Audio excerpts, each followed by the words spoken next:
행정처장님, 예. 제가 광양 노인회를 방문했더니 노인들이 저한테 질문하는 거예요. 국회법 145조 1항을 아느냐? 아세요? 뭐라고 하셨습니까? 저렇게 방해하면 제지하는 거예요. 예. 그걸 시골 노인들이 다 알더라니까요. 얼마나 정청래 위원장의 방송을 들었으면 그러겠어요. 우리는 국민들이 모를 것이다. 하지만은 다 아는 겁니다. 지금 우리 강혜경 씨 문제에 대해서 여러 민주당 의원들이 여러 사람이 질문을 했습니다. 강혜경 씨는요, 명태균 씨가 운영하는 한국미래정책연구원 직원이었고, 김영선 선거사무소 회계 책임자였고, 김영선 의원이 당선되니까 보좌관이었습니다. 그럼 명태균 씨는 어떻게 해서 윤석열 대통령 김건희 여사를 그렇게 잘 아느냐? 김영선 전 의원이 명태균 씨를 아크로비스타에 사는 모 교수한테 소개를 하는 거예요. 그러니까 모 교수가 명태균 씨를 윤석열, 김건희 후보 부부에게 소개를 한 겁니다. 그런데 명태균 씨와 김영선 전 의원은 특수한 관계예요. 그렇기 때문에 명태균 씨가 26번에 걸쳐서 여론조사를 해가지고 강혜경 씨한테 얘기합니다. 지금 빨리 준비해라. 내가 보고해야 된다. 이렇게 하면서 또 서울에 가면서는 돈 받아오니까 빨리 준비해라. 또 다른 제보자에 의하면은 이번에 서울 가면은 10억 받아온다, 20억 받아온다 했는데 결국 3억 6천만 원도 못 받은 거예요. 그 3억 6천만 원 여론조사 경비 대가 못 받은 대신에 김영선 전 의원이 창원 해창구의 보궐선거 공천으로 돌아왔습니다. 그렇다면 이것은 정치자금법 위반이 아닌가요? 처장님 말씀해 주세요. 예. 아까 오전에도 비슷한 질의에 대해서 제가 답변 드린 적이 있는 것 같습니다만은 뭐 그 부분에 대해서 전체적인 사실 맥락을 좀 봐야지 제가 거기에 대해서 판단할 수 있을 것 같습니다. 예. 여론조사를 26번 해주고 3억 6천만 원을 받아야 되는데 받지 못했단 말이에요.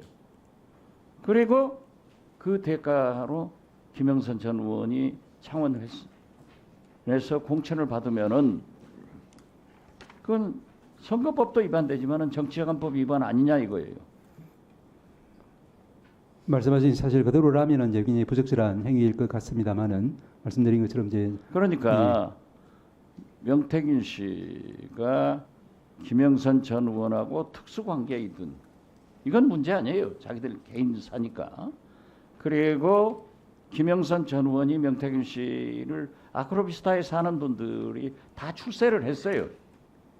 그 교수한테 소개를 하니까 그분이 대통령 내분들한테 소개를 해가지고 26번에 걸쳐서 여론조사를 했는데 돈을 못 받고 10억 받아온다, 20억 받아온다 하고 큰소리 치던 사람이 3억 6천만 원도 못 받고 공천 대가로 받았다고 하면은 공천으로 떨어졌다고 하면은 그건 정치자금법 위반 아니냐 이거예요.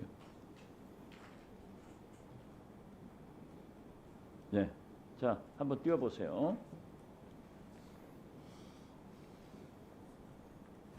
대법원장님께서도 아까 보고하시면서 인사 말씀하시면서도 AI를 활용해서 재판을 하겠다. 또 우리 행정처장님도 취임사에서 예. 그러한 말씀을 하셨죠. 예. 그래서 제가 챗GPT 4o 물었어요. 저렇게 객관적으로. 아까 그 냉장는 것이 물은 거예요. 그래서 내가 검사라면 어떻겠냐라고 했더니 이제 물은 거예요. 했더니 챗GPT 말이 최종 판단을 서울중앙지검 검사로서 저는 김건희 씨에 대해서 구속 기소를 요청할 것입니다. 라고 얘기를 하더라고요. 그리고 답변합니다. 국민도 알고 심지어 영광에 있는 노인들도 국회법 145조 1항이 뭐냐 이런 것을 알고 있는데 AI도 알고 있는데 처장님은 이 문제에 대해서 어떻게 생각하세요? 예, 아까 말씀드린 것처럼 지금 이제 그 가정적인 상황에 대해서는 제가 아니 가정된 답변드리는- 상황이 예. 아니라 AI가 저렇게 답변을 했는데 처장님도 대법원장님도 법무행정에 AI를 도입하겠다 하셨잖아요. 예. 저렇게 나왔다니까요. 어떻게 생각하세요? 예, 아시겠지만 저희들은 구체적인 기록을 가지고 판단해야 되는 그런 이제 위치에 있는 신분이라서 지금 말씀하신 그런 것처럼 이제 위원님께서 주신 말씀을 토대로 해서 어떤 단정적인 결론을 내리는 것은 적절치는 않다고 생각됩니다. 그러면 앞으로 법원에서 AI 활용하겠다 하는 대법원장님의 인사 말씀도 행정처장님의 취임사도 좀 문제가 있는 거네요. 아닙니다. 저희들은 AI를 갖다가 보수적인 수단으로 활용하기 위해서 지금 적극적으로 검토 중에 있고 또 연구 중에 있습니다. 네.